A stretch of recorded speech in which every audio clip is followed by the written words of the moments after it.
In the peaceful suburbs of Willowbrook, I thought our life was perfect. Emily and I had been married for over a decade. We had 2 beautiful children, and we lived in a house that everyone envied. From the outside, everything seemed flawless.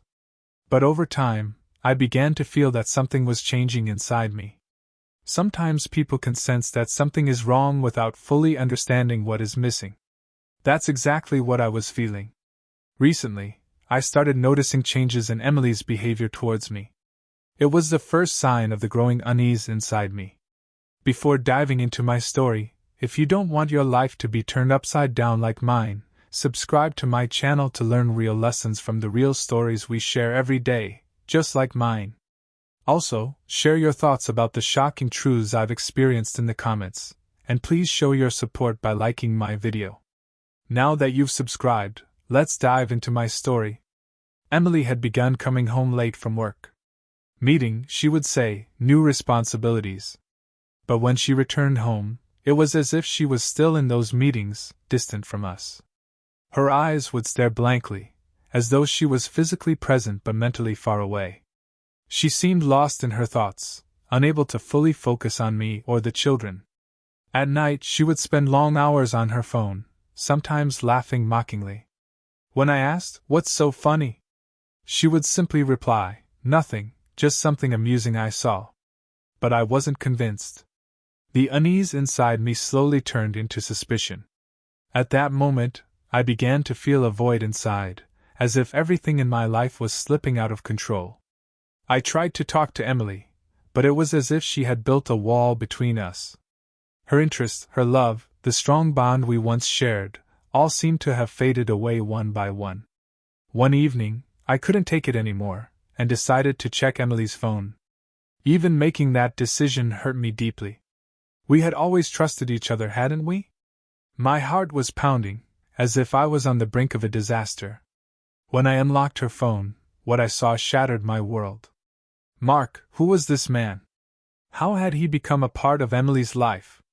And the real question was, how long had she been with him? As I read through the messages, something inside me broke. Flirtatious expressions, explicit conversations. These messages proved that they had been secretly meeting for months. Messages like, "I can't wait to see you this weekend," made my entire world collapse, opening a gaping hole in my heart. Betrayal, when it comes from someone close to you, can be painful enough to kill. But in the depths of this pain, I felt a slow but growing desire for revenge. Confronting Emily wouldn't give me the satisfaction I needed. No, that wasn't enough. I wanted her to feel the same pain, humiliation, and shame that I was feeling. The following days were the darkest of my life. I began monitoring her every move, tracking her every step. I found out where she was going and who she was meeting. I took screenshots of the messages on her phone and found Mark's address. The anger inside me was the only thing keeping me alive. I was determined to make Emily and Mark pay for this betrayal. One night, I told Emily that I needed to go on a business trip for the weekend. It was impossible not to notice the relief in her eyes. "When will you be back?" she asked. "Sunday evening," I replied coldly. I had to turn away to avoid seeing the relief on her face. But I didn't go to the airport. Instead, I parked my car a few blocks away and returned home. Under the cover of darkness, I sneaked into the house. I went down to the basement, the place where they had their secret meetings. I set up a hidden camera there, making sure it would capture everything clearly. My anger forced me to be patient. I waited. Hours passed and finally I heard Emily and Mark open the door. Their laughter stabbed me like a knife. I gripped the baseball bat tightly, trying to control my breathing as I waited. When they went down to the basement, they were completely unaware that they had walked right into my trap. I waited a little longer until they were close enough. When the moment came, I stepped out from my hiding place and stood before them. The horror in Emily's eyes when she saw me caused all the anger inside me to reach a breaking point. Mark tried to stand up, but I was faster. I lifted the baseball bat and brought it down on his leg with all my strength. His screams mixed with Emily's cries. But I was only focused on Mark. I asked him everything. "How long?" Where? When? And with every hesitant answer, I swung the bat again. I wanted him to the full weight of his betrayal. Emily was pleading in pain. Please stop, Jack. It was a mistake. It won't happen again. But I ignored her pleas.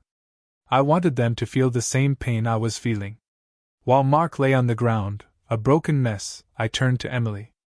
Tears were streaming down her face. But along with my love for her, I had lost all my mercy as well. Look at what you've turned me into, Emily, I said. You've destroyed me. But I'm going to show you the same mercy you showed me. Emily raised her hands helplessly, her eyes filled with despair. Jack, please don't do this. I can explain everything, she said. But this time, I had no intention of listening. Explain? After sneaking behind my back for months, now you want to explain? Emily trembled as she stepped back. It was a mistake. I don't know how it happened, Jack. But I love you, I swear. Her voice was choked with sobs, but I was completely numb to her dramatic display. Love, I sneered. Is this what love is, Emily? Was this all your love for me? I pulled out my phone and showed her the footage I had recorded with the hidden camera. I had captured everything, their betrayal, their infidelity. Emily's face turned pale.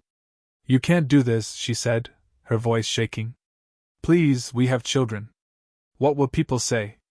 But I responded to her desperation with a mocking smile. I'm going to show this to everyone. Family, friends, colleagues, the whole world. Emily covered her face with her hands and began to cry. And for me, it was a satisfying sight. At that moment, I felt nothing for her. She had betrayed me, destroyed my life, and now she was going to pay the price. Emily cried, begged between sobs, but I knew there was no going back. Mark was writhing on the floor, groaning in pain, but I didn't care. Emily's voice became a whisper. Jack, please. For the kids. Forgive me. But at that moment, the only thing I felt for her was deep hatred and a desire for revenge. The kids. If you had thought about them, you wouldn't have done this to me, Emily. That night, I left the basement, leaving behind the wreckage of their lives. Emily would have to tend to Mark's wounds and face the consequences of their betrayal. I walked through the dark streets with my head held high. There was a kind of dark satisfaction inside me, but I knew it wasn't completely over. A difficult road lay ahead, but I had to walk it alone. The scandal of Emily and Mark's affair spread everywhere. In our neighborhood, their betrayal was on everyone's lips. But I knew I had to stay strong for my children. In the quiet streets of Willowbrook, this story would be whispered for years to come. But I would continue to walk with my head held high. I had taken control of my destiny and secured the justice I needed. The wounds inside me might not heal over time, but at least I had won the battle against Emily's betrayal. This story was mine, and it would always remind me, no one escapes the price of betrayal. But this story didn't end there. As I left the basement, the dark scene I left behind weighed heavily on my soul. The echoing silence in the house slowed my steps. With each step, I was confronted with the betrayal of the woman I once loved. The anger and hatred inside me didn't subside for a moment. I closed the door quietly, but the storm within me didn't calm. As I walked through the quiet streets of Willowbrook, I thought about the past and the future. How could I ever forget this betrayal? Everything has a price, and the price Emily paid left a deep wound in my heart. But life goes on, and I had to learn to live with these wounds. This story was not an end for me, but a new beginning, and every day as I remember this betrayal, I would feel the bitter satisfaction of my revenge.